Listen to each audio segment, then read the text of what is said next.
નમસ્કાર દર્શક મિત્રો, હું doctor Vinod Meena online lecture સિરીઝમાં ઇગ્નુ તરફથી સ્વયંપ્રભા ચેનલમાં આપ સૌનું હાર્દિક અભિવાદન કરું છું. આજના આ ઓનલાઈન લેક્ચરમાં આપણે ગત લેક્ચરમાં જે પ્રશ્ન ફુગાવા વિરોધી નીતિમાં 3 નીતિમાં નાણાકીય નીતિ ભણી ગયા હતા, હવે એ પ્રશ્નને આપણે પૂરો કરીશું અને રાજકોષીય નીતિ અને સરકારની નીતિની ચર્ચા કરીશું. એકવાર ફરી આપણે એની પૂર્વ ભૂમિકા અને ટૂંકો આખા પ્રશ્નનું જે એનું માળખું છે એ સમજી લઈએ. પ્રસ્તાવના, વ્યાખ્યા, લક્ષણો, ફુગાવા વિરોધી નીતિ અને સમીક્ષા. જેમાં પ્રસ્તાવનામાં આપણે ભણ્યા હતા કે ફુગાવો એક એવી સ્થિતિ છે કે જ્યાં લોકો દ્વારા અસામાન્ય અને ઈરાદાપૂર્વકની ખરીદીના કારણે સામાન્ય ભાવ સ્તરમાં વધારો થાય છે.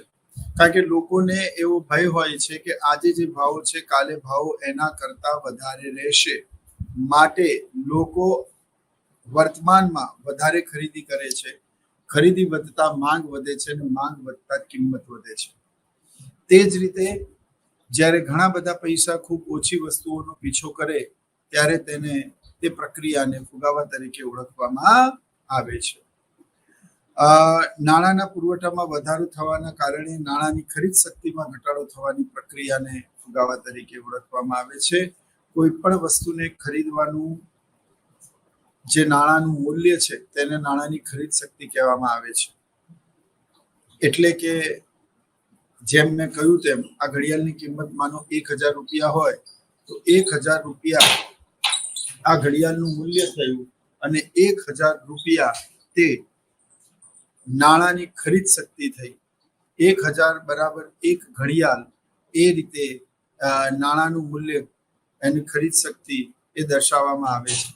હવે જ્યારે ભાવ વધે છે અને આ ઘડિયાળની કિંમત જ્યારે 2000 રૂપિયા થાય તો તમે પહેલા 2000 રૂપિયામાં 2 ઘડિયાળો ખરીદી શકતા હતા. હવે તમે 2000 રૂપિયામાં માત્ર 1 જ ઘડિયાળ ખરીદી શકો છો.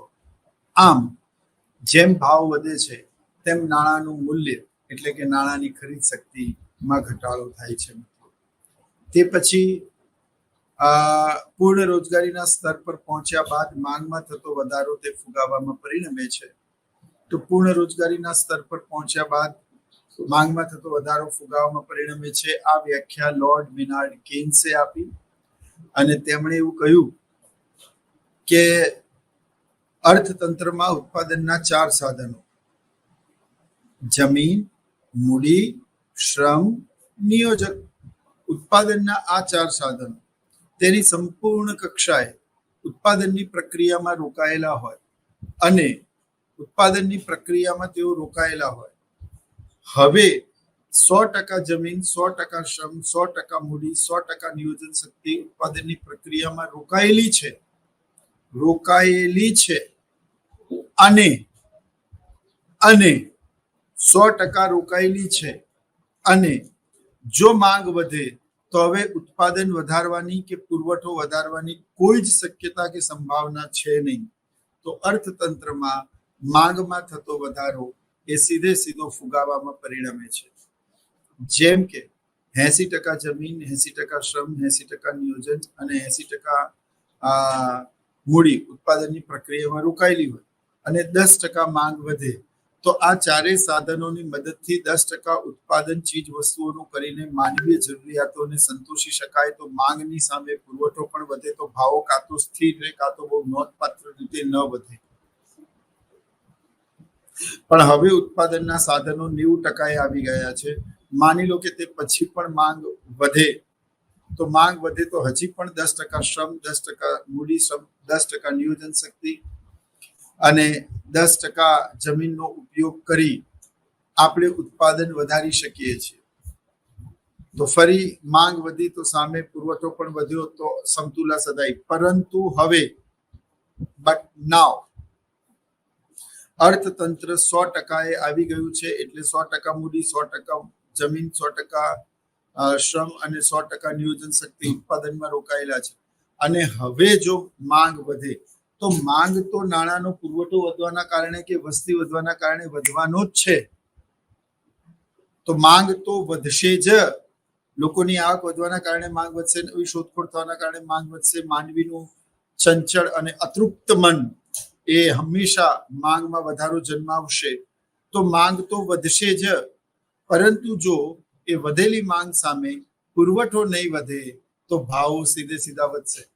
હવે કેન્સે કહ્યું કે જો અર્થતંત્ર 100% એટલે કે પૂર્ણ રોજગારીની સપાટીને પ્રાપ્ત કરી ચૂક્યું છે, તે પછી પણ જો માંગ વધશે તો તે સીધે સીધી ફુગાવામાં પરિણમશે. તો આ જે મેં તમને સમજાવ્યું તે લોર્ડ મેનાર્ડ કેન્સની વ્યાખ્યા હતી કે after achieving the full employment point, increasing in the demand directly convert into inflation. તો આ ચાર તમે ફુગાવાની વ્યાખ્યા સમજ્યા. તે પછી ફુગાવાના લક્ષણો પણ સમજી લો, એટલે તમારો એકવાર ફરી આ રિપીટ થઈ જાય, કોન્ક્રીટ થઈ જાય કે ફુગાવો એક નાણાકીય ઘટના છે. ફુગાવો કોઈ ધાર્મિક કે સામાજિક ઘટના નથી. ફુગાવો એક આર્થિક અને નાણાકીય ઘટના છે. ફુગાવો એક પ્રક્રિયા છે જ્યાં ભાવ સતત અને એક ધારા વધે છે.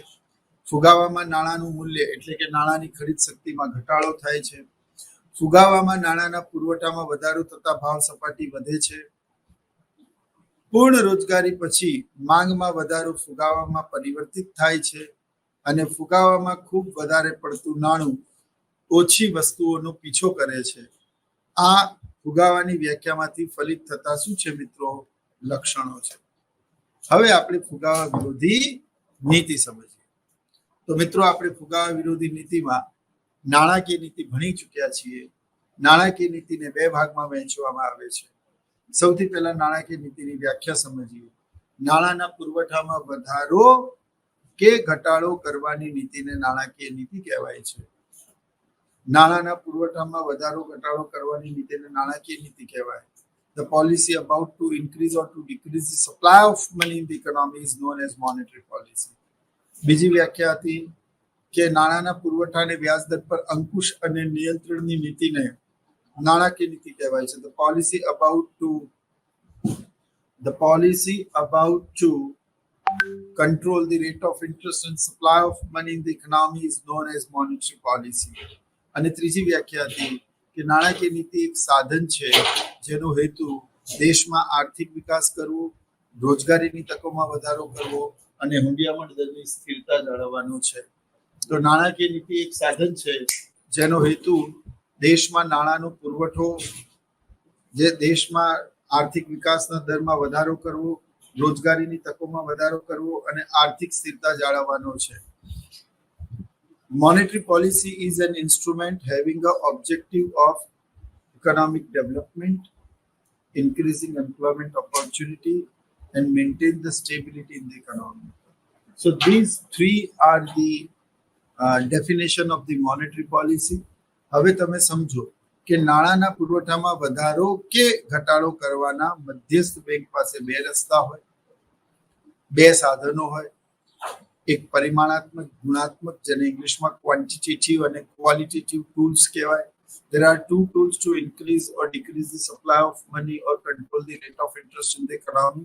It is classified into two parts, that is quantitative and qualitative. હવે જે ક્વોન્ટિટેટિવ છે એ ત્રણ છે: બેંક રેટ, CRR અને ઓપન માર્કેટ પોલિસી એટલે બેંક રેટ, રોકડ અનામત પ્રમાણ અને ખુલ્લા બજારની નીતિ આપણે ભણી ચૂક્યા છીએ. પરિમાણાત્મક સાધનો પૂરા થયા. ગુણાત્મક સાધનોને 5 ભાગમાં વહેંચવામાં આવે છે. મોરલ સજેશન એટલે કે સમજાવટ, નૈતિક સમજાવટ. કંટ્રોલ ધી ક્રેડિટ એટલે સાખ, નિયંત્રણ. ચેન્જ ઇન ધ માર્જિન, માર્જિનમાં ફેરફાર. લીગલ ઓર ડાયરેક્ટ એક્શન, કાયદેસરના કે સીધા પગલા. અને અંતમાં પબ્લિસિટી એટલે કે પ્રચાર. આના દ્વારા મધ્યસ્થ બેંક RBI દેશમાં વધતી જતી ભાવ સપાટીને નિયંત્રણમાં લેવાનું કાર્ય કરે છે. હવે આ નાણાકીય નીતિ સંપૂર્ણ રીતે આપણે ભણી ચૂક્યા છીએ. બેંક રેટમાં ફુગાવા દરમિયાન વધારો કરવાનો, રોકડ અનામત પ્રમાણમાં ફુગાવા દરમિયાન વધારો કરવાનો, માર્જિનમાં ફુગાવા દરમિયાન વધારો કરવાનો અને સરકારી જામીનગીરીનું વેચાણ કરવાનું. એટલે ફુગાવો હોય તો વધારો, વધારો, વધારો, વેચાણ, અને મંદી હોય તો ઘટાડો, ઘટાડો, ઘટાડો, ખરીદી. આ ઓલરેડી આપણે ભણી ચૂક્યા છીએ મિત્રો. હવે આપણે જે ચર્ચા કરવાની છે તે છે ફિસ્કલ પોલિસી એટલે કે રાજકોષીય નીતિ. તો મિત્રો જે રીતે આપણે નાણાકીય નીતિની 3 વ્યાખ્યા ભણ્યા એ રીતે રાજકોષીય નીતિની પણ 3 વ્યાખ્યાઓ આપણે ભણવાની. ગુજરાતી ભાષાનું લાલિત્ય કેટલું અદ્ભુત છે. ફિસ્કલ પોલિસી, જેનું ગુજરાતી થયું રાજકોષીય નીતિ, એનો સંધિ વિચ્છેદ કરીએ આપણે તો રાજ પ્લસ કોષ અને તેને લગતી નીતિ. તો here Raj consider as a government, જેનું રાજ છે સરકાર. તો રાજ એટલે સરકાર, કોષ એટલે તિજોરી અને નીતિ એટલે પોલિસી. સરકારની તિજોરી અંગેની નીતિને રાજકોષીય નીતિ કહેવામાં આવે છે. કેટલી અદ્ભુત વ્યાખ્યા થઈ પહેલી. રાજ એટલે સરકાર, કોષ એટલે તિજોરી, નીતિ એટલે વ્યવસ્થા. સરકારની તિજોરી અંગેની નીતિને રાજકોષીય નીતિ કહેવાય. પહેલી વ્યાખ્યા. બીજી વ્યાખ્યા, તિજોરીમાં મિત્રો કાં તો તમે પૈસા મૂકો કાં તો તમે પૈસા ઉપાડો. તો તમે પૈસા મૂકો એ સરકારની આવક થઈ, તમે પૈસા ઉપાડ્યા એ સરકારની જાવક થઈ. તો આપણે એવું કહી શકીએ કે સરકારની આવક અને જાવકની નીતિને રાજકોષીય નીતિ કહેવાય. એકવાર ફરી, સરકારની આવક અને જાવકની નીતિને શું કહેવાય? રાજકોષીય નીતિ કહેવાય. વાડી ખ્યાલ આવ્યો? ફરી એકવાર, રાજકોષીય નીતિ. તો રાજકોષીય શબ્દ 2 ભાગોમાં સંધિ વિચ્છેદ થઈ શકાય. રાજ એટલે સરકાર, કોષ એટલે તિજોરી. સરકારની તિજોરી અંગેની નીતિને રાજકોષીય નીતિ કહેવાય. હવે તિજોરીમાં કાં તો સરકાર રૂપિયા મૂકે કાં તો સરકાર રૂપિયા ઉપાડે. તો રૂપિયા મૂકે એને આવક કહેવાય, રૂપિયા મૂકે એને જાવક કહેવાય. So can we say that the government policy about income and expenditure, it is called fiscal policy? The government policy about treasury, it's called fiscal policy. The government policy about income and expenditure, it's called fiscal policy. The government policy about taxation, public debt, public expenditure and deficit finance, it's called fiscal policy. હવે તમે એટલું વિચારો ફરી એકવાર, સરકારની તિજોરી અંગેની નીતિને રાજકોષીય નીતિ કહેવાય. સરકારની આવક અને જાવકની નીતિને રાજકોષીય નીતિ કહેવાય. હવે એવું વિચારો કે કયા કયા માર્ગે આવક થાય અને કયા કયા માર્ગે જાવક થાય. તો કયા કયા માર્ગે આવક થાય? તો બહુ ધ્યાનથી સમજો. ટેક્સ દ્વારા શું થઈ? સરકારની આવક. કરવેરા એટલે આવક. સરકારે દેવું કર્યું તો પણ નાણાં મેળવ્યા. સરકાર લાંબા ગાળા સુધી ખૂબ મોટા પ્રમાણમાં આંતરિક દેવું કરી શકે છે, બાહ્ય દેવું પણ કરી શકે છે, એટલે એ પણ એક આવકનું સાધન. ખાદ પુરવણી, બરાબર, એ પણ આવકનું સાધન. એટલે આ 3 આવકના સાધનો થયા. અને જાહેર ખર્ચ, જેમાં લગભગ બધા જ પ્રકારના ખર્ચાઓનો સમાવેશ થઈ જાય છે, એ ખર્ચા આવી જાય. એટલે સરકારની કરવેરા, જાહેર દેવું, ખાદ પુરવણી અને જાહેર ખર્ચને લગતી નીતિને રાજકોષીય નીતિ કહેવાય. જો આપણે એવું ભણ્યા કે સરકારની તિજોરી અંગેની નીતિને રાજકોષીય નીતિ કહેવાય, તો તિજોરીમાં કાં તો રૂપિયા મૂકો કાં તો ઉપાડો. તો રૂપિયા મૂકે આવક, રૂપિયા ઉપાડીએ જાવક. તો સરકારની આવક અને જાવક નીતિને રાજકોષીય નીતિ કહેવાય. હવે તમારે એ વિચારવાનું કે સરકારને કયા કયા માર્ગે આવક થાય છે અને કયા કયા માર્ગે જાવક થાય છે. તો કરવેરા દ્વારા આવક થયું, જાહેર દેવા દ્વારા આવક થયું, ખાદ પુરવણી દ્વારા આવક થઈ, અને જાહેર ખર્ચમાં જેમાં વિકાસ, બિન વિકાસ, યોજનાકીય, બિન યોજનાકીય, ઉત્પાદકીય, બિન ઉત્પાદકીય, ટૂંકો ગાળો, લાંબો ગાળો, બધા જ પ્રકારના ખર્ચાનો સમાવેશ થાય. એટલે પ્રશ્ન એવો થાય કે સરકારની કરવેરા, જાહેર દેવું, રાજકોષીય એટલે ખાદ પુરવણી અને જાહેર ખર્ચ નીતિને રાજકોષીય નીતિ કહેવાય. આ 3 મિત્રો વ્યાખ્યા થઈ. હવે આપણે ભણવાનું રાજકોષીય નીતિના સાધનો વિશે. તો રાજકોષીય નીતિનું જે સાધન છે એમાં સૌથી પહેલું સાધન છે કરવેરા. જો આ ઇન્ટરકનેક્ટેડ અને બંને બાજુ કનેક્ટિવિટી હોત ને તો હું આપને પૂછત કે ભાઈ કરવેરા એટલે શું? What do you mean by taxation? કરવેરા કોને કહેવાય? બહુ જ મહત્વનો પ્રશ્ન છે. મોટા ભાગે આપણે આપણા રોજિંદા અને સામાન્ય જીવનમાં ઘણી વખત કરવેરા શબ્દનો ઉપયોગ કરીએ છીએ, પરંતુ આપણે તેની સાચી વિભાવનાને સમજતા નથી, સાચી સંકલ્પનાને સમજતા નથી, તેની પરિભાષા આપણને ખબર નથી. કોઈ નવો શબ્દ નથી, પરંતુ અર્થતંત્રની ભાષામાં, અર્થશાસ્ત્રની ભાષામાં કોઈ પણ જાતના પ્રત્યક્ષ બદલા વિના નિશ્ચિત સરકારને ચૂકવવી પડતી દંડ સિવાયની ફરજિયાત રકમને કરવેરા કહેવાય. કોઈ પણ જાતના પ્રત્યક્ષ બદલા વિના નિશ્ચિત સત્તાને ચૂકવવી પડતી દંડ સિવાયની ફરજિયાત રકમને કરવેરા કહેવાય. હવે મિત્રો તમે જો, કોઈ પણ જાતના પ્રત્યક્ષ બદલા વિના તમે કર ભરો છો તો સરકાર તમને 2 day 3 night honeymoon package free અથવા તો તમને કોઈ બોનાન્જા ગિફ્ટ કૂપન કે કોઈ મેમ્બરશિપ એવું કશું આપતું નથી. એટલે સરકાર કરવેરા એક ફરજિયાત રકમ છે અને એના બદલામાં સરકાર તમને કશું જ પરત કરતી નથી. પરોક્ષ રીતે તમને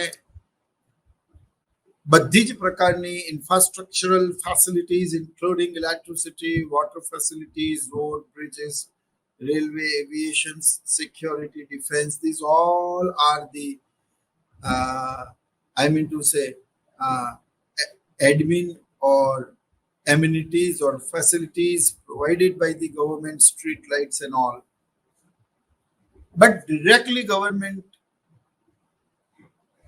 never give anything in exchange of taxation. Yeah, indirectly government providing such type of the infrastructural facilities to the member of the society of the nation. તો કોઈ પણ જાતના પ્રત્યક્ષ બદલા વિના નિશ્ચિત એટલે જે પક્ષ ઉપર છે તે, જે સત્તા ઉપર છે તે, તો નિશ્ચિત સત્તાને ચૂકવવી પડતી દંડ સિવાયની ફરજિયાત રકમને કરવેરા કહેવાય. હવે અહીંયા ફરી મહત્વની 2-4 વાતો આવી કે કરવેરા એ દંડ સિવાયની રકમ છે. તમે કર ભરો છો, ઇટ ડઝન્ટ મીન કે તમે કોઈ ગુનો કર્યો છે. તમે તો ખરેખર ટેક્સ કે કર ભરીને આ સમાજ અને રાષ્ટ્ર પ્રત્યેનું પોતાનું ઉત્તરદાયિત્વ નિભાવ્યું છે. તમે તો ખૂબ સરસ કાર્ય કર્યું છે. એટલે કોઈક સભાન નાગરિકે દેશના નાણામંત્રીને ચિઠ્ઠી લખી કે અમે લોકો ટેક્સ ભરીએ છીએ, કોઈ ગુનો નથી કરી રહ્યા. એટલે આ વ્યાખ્યાની સંદિગ્ધતાને સુધારો અને એટલે પછી એવો શબ્દ લખવામાં આવ્યો કે કરવેરા એ દંડ સિવાયની ફરજિયાત રકમ છે. હવે દંડ, ફીસ, કરવેરા બહુ નજીકના શબ્દો હોવા છતાં પણ મિત્રો તેમાં તફાવત છે. જેમ કે દંડ કેમ ઉઘરાવવામાં આવે, ક્યારે ઉઘરાવવામાં આવે?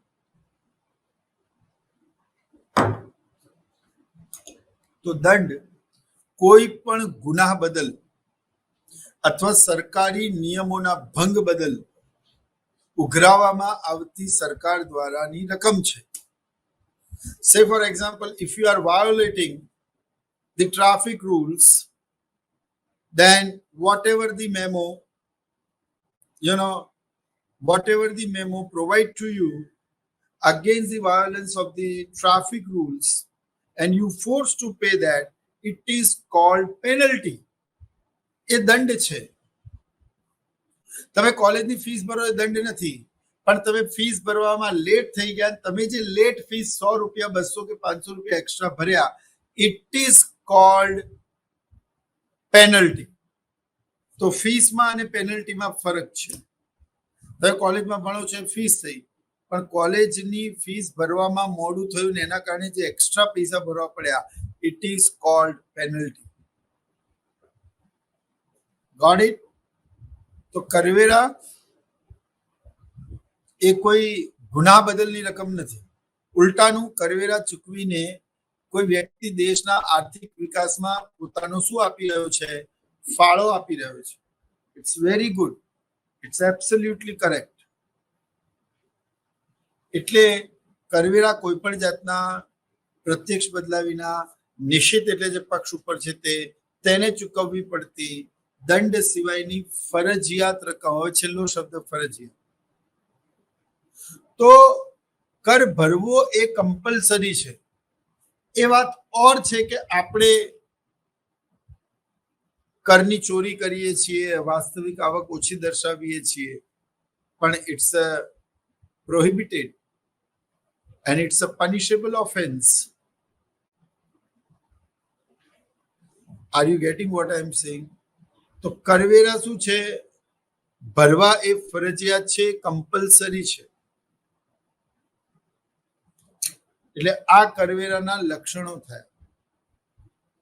બીજું એક મહત્વનું લક્ષણ, હવે વાત નીકળી છે તો સમજાવું કે કરવેરા છે ને એ સરકાર માટે જવાબદારી નથી.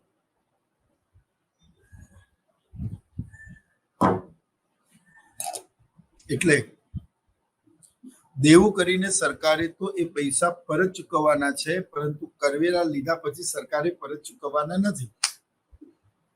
એટલે કરવેરા એ જવાબદારી નથી. Yes or no? ઓકે, હવે પ્રશ્ન આપણો શરૂ થાય. I hope you understand the criteria of the taxation. મેં એનો અર્થ પણ ભણાવ્યું, એને વ્યાખ્યાંકિત પણ કર્યું, એના લક્ષણો પણ થોડા ફીચર્સ તમને સમજાવ્યા. તો how does the taxation will help you out to control the inflation? So it's a wonderful explanation. મોટા ભાગના વિદ્યાર્થીઓ લખે છે કે ફુગાવા દરમિયાન કરવેરા ઘટાડવા જોઈએ. ખોટું નથી. ફુગાવા દરમિયાન સામાન્ય ભાવ સપાટી ઘટી જાય એટલે જે વસ્તુઓ પર લખેલું હોય છે max retail price inclusive all taxes, તો વસ્તુઓ પરના ટેક્સ ઘટી જશે તો ફુગાવો નિયંત્રણમાં આવશે. આ બહુ સિમ્પલ સ્ટ્રેટ ફોરવર્ડ લોજિક છે. પરંતુ મિત્રો વાત માત્ર એટલી છે કે માત્ર ને માત્ર આ જે આપણે ભણ્યા એ પરોક્ષ કરવેરાની વાત છે. હકીકતમાં કરવેરા કેટલા પ્રકારના હોય? બે પ્રકારના, પ્રત્યક્ષ અને પરોક્ષ. આપણે પરોક્ષની તો વાત કરી પણ પ્રત્યક્ષની વાત જ ના કરી. તમે એવું કહો કે કરવેરાના દર વધારવાના, તો યાર તમે માત્ર ને માત્ર પ્રત્યક્ષ કરના સંદર્ભમાં કહી રહ્યા છો.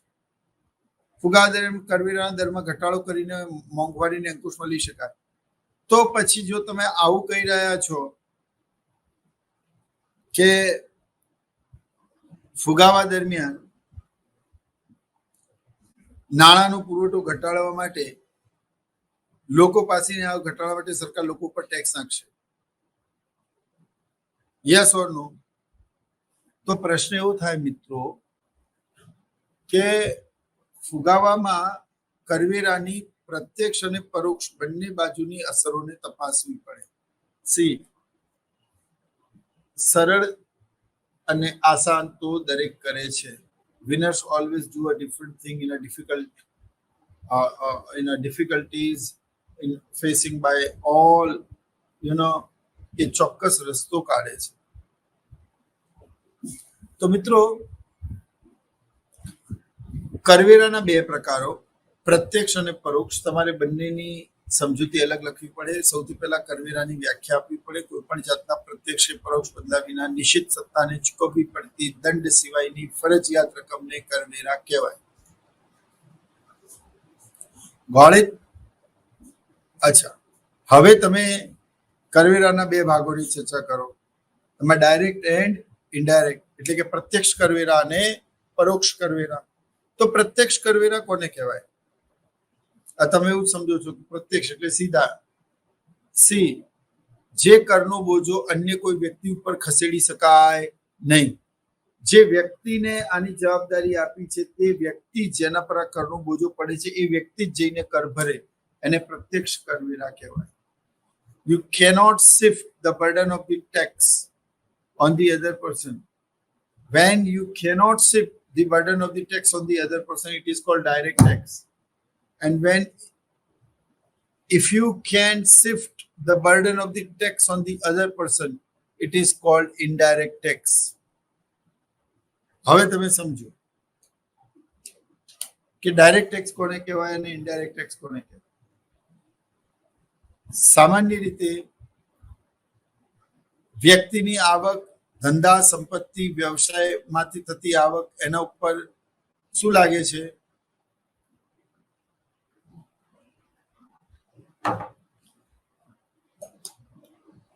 પ્રત્યક્ષ કર લાગે છે. આ બધા જ પ્રત્યક્ષ કરના ઉદાહરણો છે. વસ્તુ અને સેવા પરનો વેરો એ પરોક્ષ કરનું ઉદાહરણ છે. હવે આને સમજીએ. તમે જ્યારે પરીક્ષામાં એવું લખો છો કે ફુગા દરમિયાન કરવેરાના દરમાં વધારો કરવો જોઈએ, એનો અર્થ એ કે તમે એવું કહો છો કે પ્રત્યક્ષ કરવેરામાં વધારો કરવો જોઈએ. પ્રત્યક્ષ કરવેરા વધારે થશે તો લોકોની આવક, સંપત્તિ, એમનું વપરાશ ઘટશે અને ફુગાવો અંકુશમાં આવશે. ખોટું નથી. ઘણા છોકરા એવું લખે છે કે ફુગા દરમિયાન વ્યાજનો દર અને નાણાંનો પુરવઠો ઘટાડવા માટે કરવેરાનો દર પણ વધારવો એટલે ઘટાડવો પડશે. આ કરવેરા મેં તમને કીધું કે આ ઘડિયાળની કિંમત 1000 રૂપિયા હોય. સરકારે માની લો કે આ ઘડિયાળ ઉપર 200 રૂપિયા ટેક્સ નાખ્યો, તો શું થાય? જે માલિક છે ને ઘડિયાળ બનાવનારો, એ આ ઘડિયાળની કિંમત 1200 રૂપિયા કરી દેશે અને નીચે એવું લખી દેશે inclusive all taxes, MRP max retail price inclusive all taxes. સમજણ પડી? તો ફુગાવા દરમિયાન પ્રત્યક્ષ કરવેરામાં એટલે કે વ્યક્તિની આવકમાં, સંપત્તિમાં વગેરેમાં વધારો કરવો જોઈએ, જેથી એ લોકોની નાણાકીય ખરીદ શક્તિ ઘટે. અને પરોક્ષ કરવેરામાં જેમ કે પરોક્ષ કરવેરામાં જેમ કે વસ્તુની કિંમત ઉપરનો વેરો, ગુડ્સ એન્ડ સર્વિસ ટેક્સ, બરાબર. ડોમિનોઝમાં તમે પીઝા ખાવા જાઓ છો ત્યારે પણ તમે સર્વિસ ટેક્સ તો ચૂકવો જ છો. તો તમારે એવું લખવું પડે મિત્રો કે પ્રત્યક્ષ કરમાં વધારો કરવાનો પણ પરોક્ષ કરમાં ઘટાડો કરવાનો, તો જ ફુગાવો અંકુશમાં આવશે અને તો જ તમે શ્રેષ્ઠ લખ્યું કહેવાય. ફુગાવા વિરોધી નીતિમાં રાજકોષીય નીતિ એની વ્યાખ્યા આપી, એના સાધનોમાં પહેલું સાધન ફુગાવો, ફુગાવાની વ્યાખ્યા આપી, પછી એવું લખો એને 2 ભાગોમાં વહેંચવામાં આવે છે, બરાબર. અને બંને રીતે એ સાચું છે ત્યારે માર્ક્સ મળે.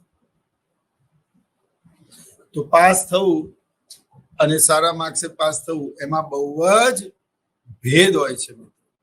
બહુ જ શું હોય છે? ભેદ હોય. એટલે ફુગા દરમિયાન કરવેરામાં શું કરવાનું? પ્રત્યક્ષ કરવેરામાં વધારો કરવાનો અને પરોક્ષ કરવેરામાં ઘટાડો કરવાનો. તમે પ્રત્યક્ષ કરવેરામાં વધારો કરશો તો લોકોની આવક અને સંપત્તિ કરવેરા સ્વરૂપે સરકાર પાસે આવી જશે, એટલે એ લોકો પાસે નાણાંનો પુરવઠો ઘટશે. બીજી બાજુ એ નાણાં જે રકમ આવી એને સરકાર ગરીબો પાછળ, બરાબર, બેરોજગારો પાછળ અને દેશના માળખાકીય સુવિધાઓ પાછળ ખર્ચ કરશે. તો શું થશે? ઓવરઓલ દેશનો ઇકોનોમિક ડેવલપમેન્ટ થશે. હવે તો આ થયું ટેક્સેશન. હવે આવે છે ડેફિસિટ ફિનાન્સ. જો આ પ્રશ્નોત્તરી રાઉન્ડ હોત, તમે જે રીતે મને જોઈ શકો છો તે હું પણ તમને જોઈ શકત, તમને સાંભળી શકત, તો બહુ મજા આવત મિત્રો. બીજું સાધન છે ખાધ પુરવણી. હવે હું પૂછું કોને, તો તમારા તરફથી કોઈ રિએક્શન નહીં મળે. એટલે ખાધ પુરવણી તો સરકારની આવક કરતા, સરકારની રાજકોષીય આવક કરતા સરકારની રાજકોષીય આવક વધી જાય, મહેસૂલી આવક કરતા મહેસૂલી ખર્ચ વધી જાય, પરિણામે જે ખાધ સર્જાય તેને પૂરવા માટે અર્થતંત્રમાં જે વિવિધ એક્સરસાઇઝ થાય તેને ફુગાવો કહેવામાં આવે છે, અથવા તો તેને અર્થતંત્રમાં ખાધ પુરવણી કહેવામાં આવે છે. હવે ખાધ પુરવણીથી ફુગાવો થવાનું એક પ્રબળ કારણ છે. એટલે સરકારના આવક કરતા જાવકના વલણો વધુ હોય તો પછી રાજકોષીય નીતિ અંતર્ગત ખાધ પુરવણી એ જવાબદાર કારણ બને છે ફુગાવાનું. જો તમે નવી ચલણી નોટો છાપશો, યાદ કરો 2015, 8 નવેમ્બર 2015, જ્યારે નરેન્દ્ર મોદી આવીને એવું કહેલું કે હવે આ કરન્સી લીગલ ટેન્ડર નહીં હોય, અમે નવું ચલણ આપીશું. હવે એના બે મહત્વના કારણો હતા. એક, ગ્રાસ રૂટમાંથી તેને કાઢી દેવું. બરાબર. હવે ફુગાવા દરમિયાન ખાદ પુરવણી એટલે કે સરકારની આવક કરતા સરકારની જાવક વધી જાય અને તેના કારણે જે ખાદ સર્જાય તેને ખાદને પૂરવા માટે સરકાર જે વિવિધ પગલાઓ ભરે તેને ખાદ પુરવણી કહેવાય. હવે ભારતમાં રિઝર્વ બેંક ઓફ ઇન્ડિયાથી લીધેલા ઉછીના નાણાં પણ ખાદ પુરવણીમાં ગણવામાં આવે છે. લોકો દ્વારા લીધેલું આંતરિક દેવું પણ ખાદ પુરવણીમાં ગણવામાં આવે છે. જ્યારે અમેરિકા, ઇંગ્લેન્ડ અને યુરોપ બાજુના દેશોમાં આવો કન્સેપ્ટ નથી. આપણા દેશને ઘણા બધા આર્થિક પરિબળો અસર કરતા હોય છે. તો ખાદ પુરવણી જ્યારે 2015માં થયેલી ત્યારે 1000ની જગ્યાએ સરકારે 2000ની નોટ આપી. દેશમાં નવી નોટો છાપીને આપી. જૂની નોટો જે હતી એ 500 1000ને છોડીને લગભગ બધી ચલણમાં છે. એટલે દેશમાં નાણાંનો પુરવઠો શું થઈ ગયો મિત્રો? વધી ગયો. નાણાંનો પુરવઠો વધશે તો લોકોની આવક વધશે, ખર્ચ વધશે, માંગ વધશે, કિંમત વધશે અને ફુગાવો થશે. Yes or no? ફાઇન. હવે તો ખાદ પુરવણી આપણા દેશમાં વિવિધ પંચવર્ષીય યોજનામાં થઈ છે. હું આપની સમક્ષ જોયા વગર બોલું છું. પ્રથમ યોજનાથી લઈને 10મી યોજના સુધી 333, 954, 1133, 2060, 3560, 15 684, 36 521, 41000, 51000. હવે આ જે મેં તમને આંકડાકીય માહિતી કહી એના પરથી શું તારણ આવે? તારણ નંબર 1, દરેક યોજનામાં સરકારે ખાદ પુરવણી તો કરી જ છે. બરાબર. તે પછી શું આવે? દરેક યોજનામાં ખાદ પુરવણીનું પ્રમાણ શું થતું ગયું છે? વધતું ગયું છે. અને જે રીતે ખાદ પુરવણી વધે તેમ તેમ નાણાંનો પુરવઠો પણ શું થાય મિત્રો? વધે છે. અને જેમ જેમ નાણાંનો પુરવઠો વધે છે તેમ તેમ લોકોની માંગ પણ વધે છે અને પરિણામે તે ફુગાવામાં પરિણમે છે. તો મિત્રો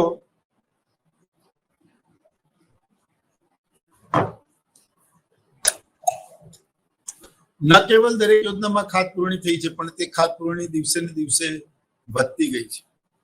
ખાદ પુરવણીની સાથે દેશમાં નાણાંનો પુરવઠો વધ્યો છે. નાણાંનો પુરવઠો વધવાના કારણે લોકોની આવક અને ખર્ચમાં ખૂબ નોંધપાત્ર વધારો થયો છે. તો ફુગાવા દરમિયાન સરકારે નવી ચલણી નોટો છાપવી જોઈએ? ક્યારેય નહીં. એટલે સરકાર ચલણી નોટોનું ઉત્પાદન બંધ કરી દે તો આપોઆપ પેટ્રોલ, ડીઝલ અને અન્ય ના ભાવ અંકુશમાં પણ આવશે. એની અસર ત્યાં પણ વર્તાશે. ખ્યાલ આવ્યો મિત્રો? તો આ તો થયું ખાદ પુરવણી, જે સીધે સીધું સ્ટ્રેટ ફોરવર્ડ લોજિક છે કે ખાદ પુરવણીના કારણે અર્થતંત્રમાં ખાદ પુરવણીના કારણે અર્થતંત્રમાં નાણાંનો પુરવઠો વધતા ભાવ સપાટી વધે છે અને ફુગાવો થાય છે. બરાબર. તો અહીંયા સરકારે શ્યોર કરવું જોઈએ કે સરકારે ખાદ પુરવણી ન કરવી જોઈએ. આમાં એક અર્થશાસ્ત્રી એવું કીધેલું કે તમે માંસ કાપવાના છરા વડે માંસના ટુકડાઓ ભેગા તો કરી શકો છો પરંતુ કુલ માંસના પુરવઠામાં વધારો કરી શકતા નથી. સમજણ પડી? એટલે અસરકારક માંગ વધવી પણ ખૂબ જ જરૂરી છે.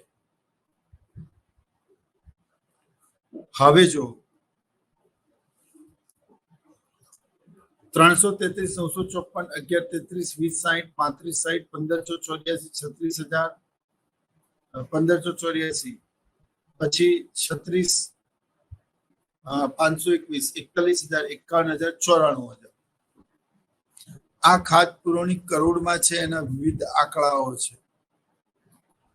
તો ફુગાવા દરમિયાન નાણાંનો પુરવઠો વધતા ભાવ સપાટી વધે છે, ફુગાવો થાય છે, માટે ખાદ પુરવણી કરવી જોઈએ નહીં. તો તમે બળતામાં ઘી હોમો છો. બરાબર? Are you getting what I am saying? Okay. જે ખાધ પુરવણી થઈ ગઈ.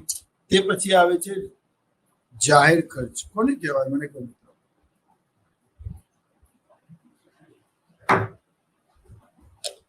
જાહેર એટલે સરકાર.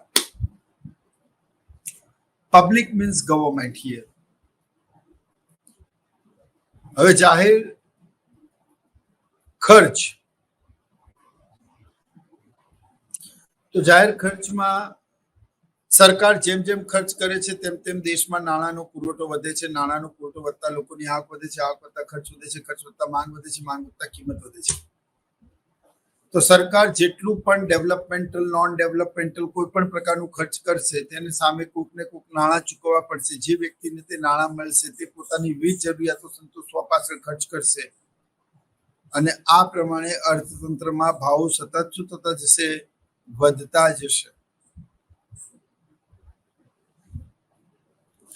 સમજણ પડી મિત્રો? તો તમે સમજો કે તમારું ભલે નોમિનલ ફીસ, પણ તમારી ફીસ એ સરકારની આવક છે, સરકારનું ખર્ચ છે. અમારી આવક છે, અમારું ખર્ચ છે ઘરે, અમારી વાઈફની આવક છે, એનું ખર્ચ છે, પકોડીવાળાની આવક છે. આમ બહિસ્ત્રાવ અસરના કારણે લાંબા ગાળે અર્થતંત્ર મંદીની અસરોથી બહાર આવે છે અને તેજી તરફ જાય છે. અને તેજી આવે છે ત્યારે ફરી પાછું સરકારે આ સાધનની સમીક્ષામાં અને તેના અમલીકરણમાં ફેર કરવાનો આવે છે. તો મિત્રો, કરવેરા પૂરા થઈ ગયા, તે પછી ખાધ પુરવણી પૂરું થઈ ગયું, જાહેર દેવું પૂરું થઈ ગયું, બરાબર. તો હવે છેલ્લો જે મુદ્દો છે ખાધ પુરવણીનો, એ આપણે ભણીશું. કરવેરા, જાહેર દેવું, જાહેર ખર્ચ, બરાબર, અને ખાધ પુરવણી. ફાઈન. તો જે રીતે રાજ્યની રાજકોષીય નીતિ એટલે નાણાકીય નીતિ પર દેશની મધ્યસ્થ બેંકનો અંકુશ હોય છે, એ જ રીતે રાજકોષીય નીતિ પર સરકારનો અંકુશ હોય છે. હવે તમે કરવેરાની વ્યાખ્યા સમજ્યા, તમે ખાધ પુરવણીની વ્યાખ્યા સમજ્યા, તમે જાહેર દેવું હવે સમજી લો. તો આ પહેલા જે આપણે જાહેર ખર્ચની ચર્ચા કરતા હતા, તો જાહેર ખર્ચને ઘણા બધા પ્રકારોમાં વહેંચવામાં આવે છે. Productive, non productive, long term, short term, planned, non planned, developmental cost, non developmental cost. હવે આ સમજવું બહુ જરૂરી છે. અહીંયા પણ તમારા પ્રશ્નને બે ભાગોમાં વહેંચો. અરે કોઈ તમારા માર્ક્સ કાપે કઈ રીતે યાર? માઇન્યુટલી ઓબ્ઝર્વેશન કરીને તમે લખો, નાની નાની વસ્તુ પર ધ્યાન આપો. You will be get great marks. Okay. તો અહીંયા શું સમજવાનું છે કે સરકારનું ખર્ચ એ લોકોની આવક બને છે. આવક વધવાના કારણે ખર્ચ વધે છે. ખર્ચ વધવાના કારણે માંગ વધે છે. માંગ વધવાના કારણે કિંમત વધે છે. કિંમત વધે છે તો અર્થતંત્રમાં ફુગાવો થાય છે. તો આપણે શું કરવું જોઈએ? તો કે આપણે જાહેર ખર્ચમાં ઘટાડો કરવો જોઈએ. જાહેર ખર્ચમાં ઘટાડો કરશે તો તેની અસર દેશની આર્થિક વિકાસ ઉપર થશે. યોજનાઓ બંધ થઈ જશે. યસ ઓર નો? એટલે એ પણ પ્રશ્ન છે. તો આર્થિક વિકાસને અસર કર્યા વગર જો આપણે આમ કરી શકીએ તો બહુ જ સરસ છે.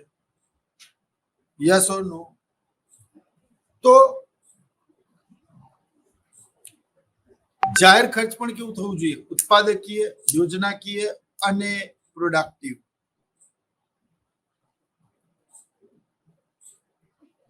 એટલે જો ઉત્પાદકીય ખર્ચ થાય તો દેશમાં ઉત્પાદન વધે. ઉત્પાદન વધે તો માંગની સામે પુરવઠો વધે તો ભાવ એટલા ઝડપથી કે નોંધપાત્ર રીતે વધે નહીં. પણ આ સંગ્રહખોરી કરનારા, સટ્ટાખોરી કરનારા આ લોકો આર્ટિફિશિયલ રીતે ભાવમાં તેજી લાવે છે. હવે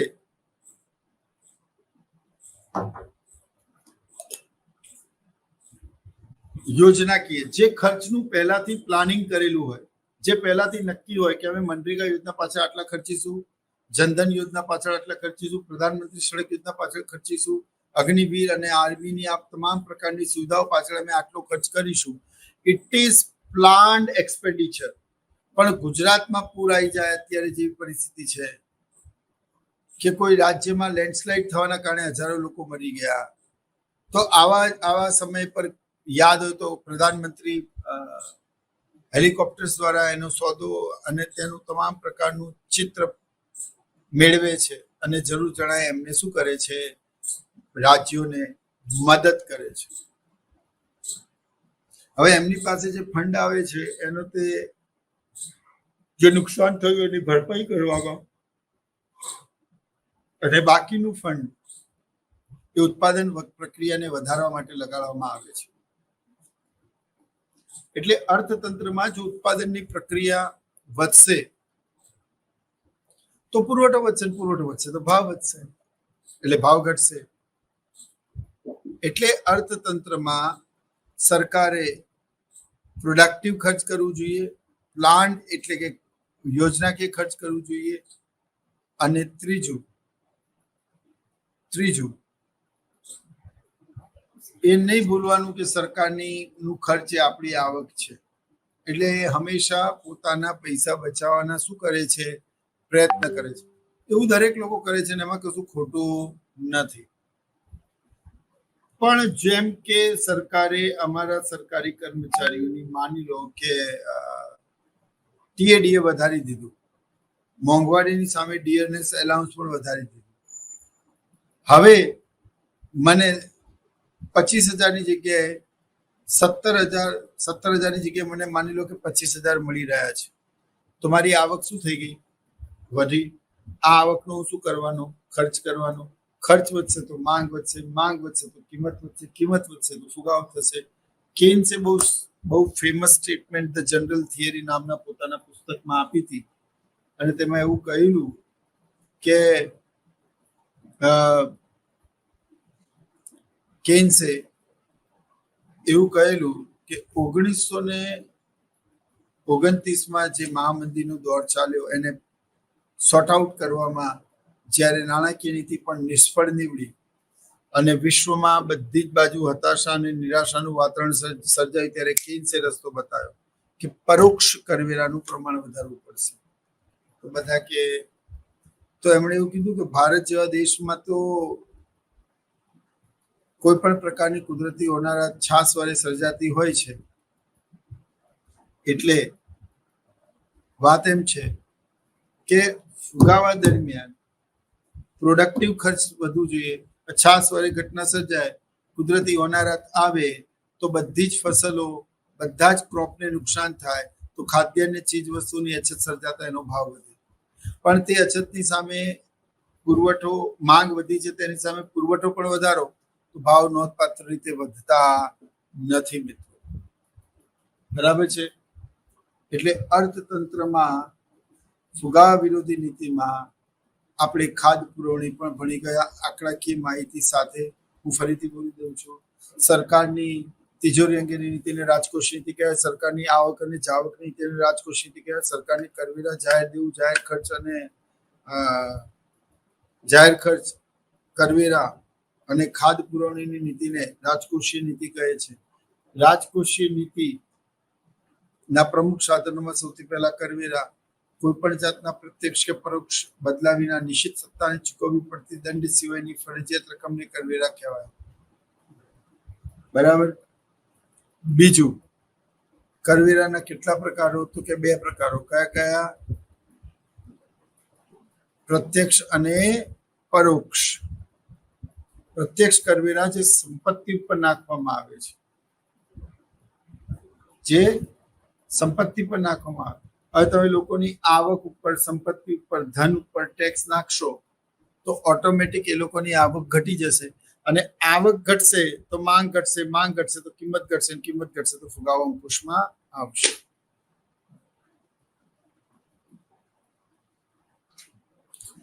એટલે ફુગાવાને નિયંત્રિત કરવા માટે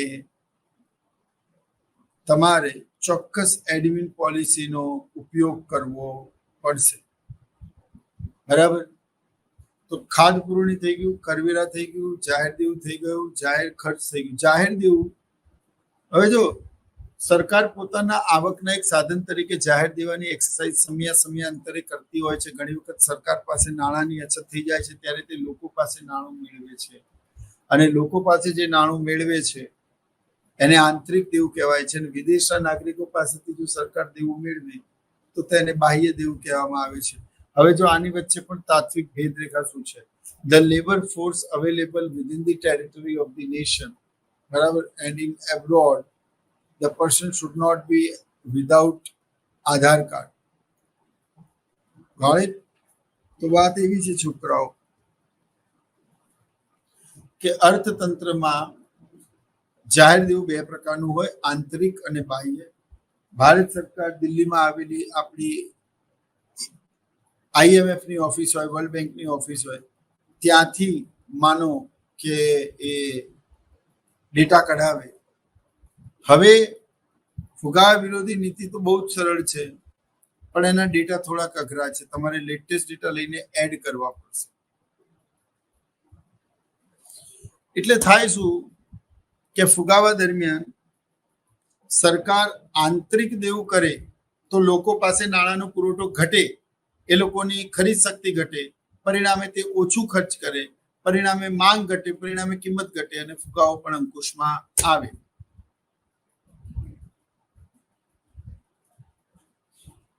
બરાબર.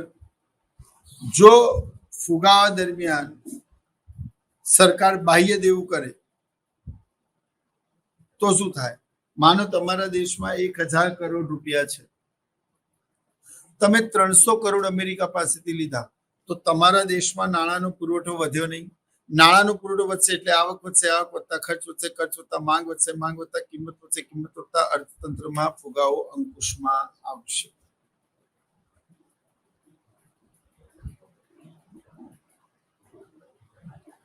સમજણ પડી કે ના પડી? તો આ એક મુદ્દો હતો જે મેં તમને સમજાવી દીધો. ફાઇન. હવે આપણે નવા મુદ્દા ઉપર જઈએ કે ફુગાવા વિરોધી નીતિમાં નાણાકીય નીતિ ભણી ચૂક્યા, રાજકોષીય નીતિની વ્યાખ્યાઓ મેં ભણી દીધી. હવે કરવેરા, જાહેર દેવું, ખાતપુરણી વગેરેની વાતો પૂરી થઈ ગઈ. હવે એક અંતિમ રહી જાય છે. શું શું શું કહ્યું તું મેં? જે અંતિમ રહી જાય છે કરવેરા, જાહેર દેવું, ખાદ્ય પુરવણી અને જાહેર ખર્ચને લગતી નીતિને. તો હવે ફરી એકવાર જોયું, કરવેરા બે પ્રકારના હોય, પ્રત્યક્ષ અને પરોક્ષ. તો પ્રત્યક્ષ કર વધારવાના અને પરોક્ષ કર ઘટાડવાના. જો પ્રત્યક્ષ કર વધારશો તો લોકોની આવક સંપત્તિ ઓછી થશે, પરોક્ષ કર ઘટાડશો તો ભાવ સપાટી ઓછી થશે, અર્થતંત્રમાં ફુગાવો અંકુશમાં આવશે. બરાબર. ઓકે. તો અર્થતંત્રમાં ફુગાવો નિયંત્રિત કરવાના આ ફરી 4 સાધનો છે જે રાજકોષીય નીતિના અતિ મહત્વપૂર્ણ સાધનો છે. કરવેરા, જાહેર દેવું, જાહેર ખર્ચ અને શ્રમિક. બરાબર. તો આ 4 સાધનો મળે છે તો જ ઉત્પાદન શક્ય થાય છે, પરંતુ તેમની અછત છે, એટલા માટે અર્થતંત્રમાં ભાવો વધતા હોય છે. તો આપણે આ રાજકોષીય નીતિ ભણ્યા. હવે આપણે ભણીએ admin policy or government policy. How can you control the inflation through admin or government policy? તો number 1, PDS, public distribution system, એટલે કે રાશનની દુકાનો. રાશનની દુકાનોમાં સરકાર એક ઠેકેદારને કોન્ટ્રાક્ટ આપે છે અને એને સામાન પહોંચાડે છે. એને એ સામાન ખૂબ નીચી કિંમતે અથવા સરકારી એજન્સીઓમાં ખૂબ જ નીચી કિંમતે આપવામાં આવે છે. અને ઘણી વખત તો એ સરકાર તરફથી મિડ ડે મીલ્સ યોજના અંતર્ગત આપવામાં આવે છે બાળકોને. તો મિત્રો, જો રાશનની દુકાનોમાં સરકાર ઘઉં, ચોખા અને કેરોસીન, ખાંડ જેવી વસ્તુ ખૂબ નીચી કિંમતે આપશે તો અર્થતંત્રમાં ભાવો અંકુશમાં નહીં આવે યાર. તો ભાવો ઘટશે નહીં. તો ભાવો ઘટવાનું સૌથી પહેલું કારણ છે શું છે? The very first reason to increase the inflation is the scarcity. There is a no monetary scarcity exists, but there will be a you know ઇકોનોમીમાં અર્થતંત્રમાં જ્યારે પબ્લિક ડિસ્ટ્રીબ્યુશન સિસ્ટમ એટલે કે રાશનની દુકાનો દ્વારા નીચી કિંમતે અનાજ અને આ બધી વસ્તુઓની વહેંચણી કરવામાં આવે ત્યારે સામાન્ય ભાવ સપાટી આપણને એમ પણ ઓછી લાગે. આ પહેલો રસ્તો. બીજો, સંગ્રહખોરી અને સટ્ટાખોરી કરનારા ઉપર ખૂબ જ કાયદાનું દબાણ લાવીને તેમનો લાયસન્સ રદ કરવું. હવે એટલે કે સંગ્રહખોરી અને સટ્ટાખોરી પર અંકુશ મૂકવો. તાજેતરમાં લીંબુના ભાવ વધેલા, એ પહેલા ખાંડના ભાવ, એ પહેલા દાળોના પલ્સેસના ભાવ વધી ગયેલા અને એટલા બધા વધી ગયેલા કે એક સામાન્ય માણસ એક તેલનો ડબ્બો પણ ખરીદી શકે નહીં. આવું કેમ થયું? તો અહીંયા અર્થતંત્રમાં કોઈ પણ વસ્તુની કુદરતી અછત નથી, પરંતુ તેની કૃત્રિમ અછત ઊભી કરવામાં આવે છે અને તેના ભાવ ખૂબ નોંધપાત્ર રીતે વધારવામાં આવે છે.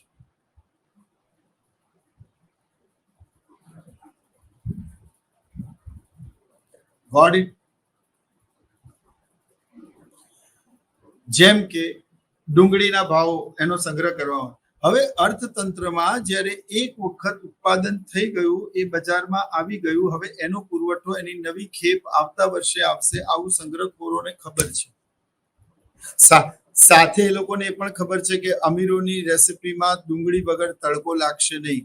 સાથે એ લોકોને એવું પણ ખબર છે કે ડુંગળી એ ગરીબોની કસ્તુરી છે, એટલે એની માંગ તો રહેવાની જ. એટલે એ લોકોએ ડુંગળીનો સંગ્રહ કરી અને એને ચોક્કસ જગ્યાએ પહોંચાડી. હવે અર્થતંત્રમાં ડુંગળીની માંગ વધતી ચાલી, ભાવ વધતા ગયા અને મને યાદ છે કે 10 રૂપિયા કિલો ડુંગળી 2014માં 200, 250, 250 રૂપિયા સુધી પહોંચી હતી. હવે આ લોકો આખી લોબીમાં એક સાથે મેસેજ કરે છે કે collect and stock in the godown. તો આખા દેશમાંથી આ લોકો એનો સંગ્રહ કરે છે ખૂબ નીચી કિંમતે અને પછી એમની ઈચ્છિત કિંમત આવે છે ત્યારે તેને વેચે છે. અને આ રીતે વસ્તુઓની કુદરતી અછત ન હોવા છતાં પણ તેની કૃત્રિમ અછત ઊભી કરીને અરાજકતા ફેલાવે છે અને પરિણામે સરકારે આવા સંગ્રહખોરો અને સટ્ટાખોરો પર સખ્તથી સખ્ત પગલાં ભરવા જોઈએ. ત્રીજો મુદ્દો છે ઇમ્પોર્ટનો. તમે શું કરો? ઇમ્પોર્ટ કરી લો.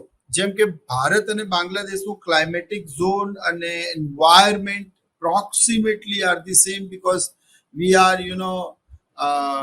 many years ago, once upon a time, we are the part of the same continent and a same landscape. So the climate, the environment, the crops are very same and similar, as well as in Pakistan, in Bangladesh, as well as in the Myanmar. It's all belt landscape is known as the Great Hind. તો જે વસ્તુ અહીંયા થાય તે ત્યાં પણ થાય. તો આપણા દેશમાં જ્યારે જમાખોરો બહુ મોટા પ્રમાણમાં સંગ્રહ કરે છે તો સરકાર બાંગ્લાદેશ, પાકિસ્તાન કે શ્રીલંકા પાસેથી ખૂબ મોટા પ્રમાણમાં એ ડુંગળી કે અનાજની એ વસ્તુ જેનું સ્પેક્યુલેશન થઈ રહ્યું છે એ લઈને ખૂબ મોટા પ્રમાણમાં જો બજારમાં એ ઠાલવી દે તો એકાએક ચીજ વસ્તુનો પુરવઠો વધતા એમની ભાવ ઘટી જાય, સંગ્રહખોરોને આત્મહત્યા કરવાનો વારો આવે. તો સરકારે આવું કરવું જોઈએ કે ના કરવું જોઈએ? એને એ પગલાને કહેવાય છે આયાત. એટલે જ્યારે તમારા દેશમાં ઇસ્યુ છે ત્યારે તમે શું કરો? તો કે તમે અર્થતંત્રમાં ચીજ વસ્તુઓની સંગ્રહખોરી અને સટ્ટાખોરી પર અંકુશ મૂકતો કાયદો રાખો. આ એટલા માટે પણ છે કે વધારાના અનાજની લોકો એક્સપોર્ટ કરી ના દે. ઘરનો છોરો ઘંટી ચાટે અને બહારનાને ઘી કેળાય એવું તો થઈ શકે નહીં. એટલે સરકારે ચોક્કસ પોલિસી કરવી જોઈએ અને સંગ્રહખોરી અને સટ્ટાખોરીની સામે આયાતો કરી બજારમાં નીચી કિંમતે સરકારે ખુદ ગ્રાહક બનીને, આઈ મીન ટુ સે વેચનાર, દુકાનદાર, વિક્રેતા, ઉત્પાદક બનીને એનું વેચાણ કરીને ખૂબ મોટા પ્રમાણમાં નાણાં કમાઈ શકાય છે. ઓકે, તો આ આયાત થઈ ગઈ. તે પછી સંગ્રહખોરી અને સટ્ટાખોરી પર અંકુશ થઈ ગયો. પછી વસ્તીનું નિયંત્રણ કરવાનું, કારણ કે વધતી જતી વસ્તી એ અર્થતંત્ર માટે જોખમકારક છે. ફાઇન. એટલે વસ્તી વધશે તો માંગ વધશે, માંગ વધશે તો કિંમત વધશે, કિંમત વધશે તો ભાવ સપાટી વધશે, ફુગાવો થશે. તો અર્થતંત્રમાં વસ્તી વધવી ન જોઈએ. આ ઉપરાંત અર્થતંત્રમાં ઇકોનોમિક ડેવલપમેન્ટ અને ટેકનોલોજીકલ પ્રોગ્રેસ થવી જોઈએ. મિત્રો, ઇકોનોમિક ડેવલપમેન્ટ અને ટેકનિકલ પ્રોગ્રેસ થવાના કારણે શું થશે કે અર્થતંત્રમાં ઔદ્યોગિકરણની ઝડપ વધશે. ઔદ્યોગિકરણની ઝડપ વધવાના કારણે શું થશે કે ઔદ્યોગિક વિકાસની ઝડપ વધશે, ઔદ્યોગિકરણની ઝડપ વધશે તો દેશમાં ઉદ્યોગ ધંધાઓ શરૂ થશે, ઉત્પાદન વધશે, ઉત્પાદન વધશે તો પુરવઠો વધશે, પુરવઠો વધશે તો કિંમત ઘટશે. બહુ જ સિમ્પલ લોજિક છે. એટલે ટેકનોલોજી અને આર્થિક વિકાસમાં વધારો કરવો, આયાતો કરવી, સંગ્રહખોરી સટ્ટાખોરી પર સામે કડક કાયદા સરકારે ભરવા, રાશનની દુકાનો દ્વારા વહેંચણી કરવી, તળિયાના અને ટોચના ભાવ નક્કી કરવા. તળિયાના અને ટોચના ભાવ એટલે શું? ઘણીવાર ખેડૂતોને રક્ષણ આપવા માટે પણ સરકારે આ રીતે ટોચના ભાવ નક્કી કરેલા હોય છે. આનો અર્થ એવો થયો કે તળિયાના અને ટોચના જે ભાવો છે કે આના કરતા વધારે પૈસા તો કોઈ પણ એજન્સી વાળો લઈ શકે નહીં. Say for example, if the government do the contract with the torrent power, before that AEC, Ahmedabad Electricity Corporation, provide the electricity to us. Then government when hand over this or making the disinvestment and giving us supreme authority to the private sector, but in spite of that there is a deal that you are not supposed to increase the prices more than that. આનાથી વધારે નહીં વધારી શકો. તો જે મહત્તમ અને લઘુત્તમ ટેકાના અને ટોચના ભાવો છે એની પણ સરકાર એ કરીને પણ વધતા જતા ભાવમાં શું કરી શકે છે? ઘટાડો કરી શકે છે. તો મિત્રો, વધતા જતા ફુગાવાને નિયંત્રિત કરવાનું બહુ જ મહત્વનું સાધન, આ 3 સાધનો તમે ભણ્યા. ફરી એકવાર ભણીએ. નાણાકીય નીતિ, રાજકોષીય નીતિ અને ગવર્મેન્ટ પોલિસી. ગવર્મેન્ટ પોલિસીમાં સપોર્ટ પ્રાઇસ છે, તે પછી મિનિમમ પ્રાઇસ છે, રેપિડ ઇકોનોમિક ગ્રોથ છે, કંટ્રોલ ઓવર સ્પેક્યુલેટિવ એક્ટિવિટી છે, પુઅર અને રીચ વચ્ચે જે PDS પબ્લિક ડિસ્ટ્રીબ્યુશન સિસ્ટમ છે એના દ્વારા અર્થતંત્રમાં વધતા ભાવોને અંકુશમાં લઈ શકાય છે. નાણાકીય નીતિ એકવાર ફરી 2 મિનિટમાં એનો આખો તાગ મેળવી લઈશું. નાણાંના પુરવઠામાં વધારો કે ઘટાડો કરવાની મધ્યસ્થ બેંક નીતિને નાણાકીય નીતિ કહેવાય. નાણાકીય નીતિ એક સાધન છે જેનો હેતુ દેશમાં આર્થિક વિકાસ કરવો, રોજગારીની તકોમાં વધારો કરવો અને મૂલ્યવર્ધન દરની સ્થિરતા જાળવવાનો છે. નાણાંના પુરવઠામાં વધારો કે ઘટાડો કરવા માટે મધ્યસ્થ બેંક પાસે 2 સાધનો હોય, પરિમાણાત્મક અને ગુણાત્મક. પરિમાણાત્મક સાધનોમાં બેંક રેટ CRR અને ઓપન માર્કેટ પોલિસી, જ્યાં બેંક રેટમાં વધારો, CRRમાં વધારો અને ખુલ્લા બજારની જામીનગીરીનું વેચાણ. બીજું છે સ્પેક્યુલેશન. તો સ્પેક્યુલેટિવ ઇન્સ્ટ્રક્શન્સ કયા હતા? તો ક્વોલિટેટિવ ટૂલ્સ. ક્વોલિટેટિવ ટૂલ્સમાં નૈતિક સમજાવટ, સાંકડી માપબંધી, માર્જિનમાં ફેરફાર, સીધા પગલા અને અંતમાં પ્રચાર. અને પછી જે આજે ભણ્યા તે સરકારની તિજોરી અંગેની નીતિને રાજકોષીય નીતિ કહેવાય. સરકારની આવક અને જાવકની નીતિને રાજકોષીય નીતિ કહેવાય. સરકારની કરવેરા, જાહેર દેવું, જાહેર ખર્ચ અને ખાદ્ય પુરવણીની નીતિને રાજકોષીય નીતિ કહેવાય. ફુગાવા દરમિયાન કરવેરામાં શું કરશો? તો કરવેરા 2 પ્રકારના હોય, એક પ્રત્યક્ષ અને એક પરોક્ષ. તો કરવેરામાં પ્રત્યક્ષ કરમાં વધારો કરવાનો, પરોક્ષ કરમાં ઘટાડો કરવાનો. ફાઇન. પછી બીજું છે પબ્લિક,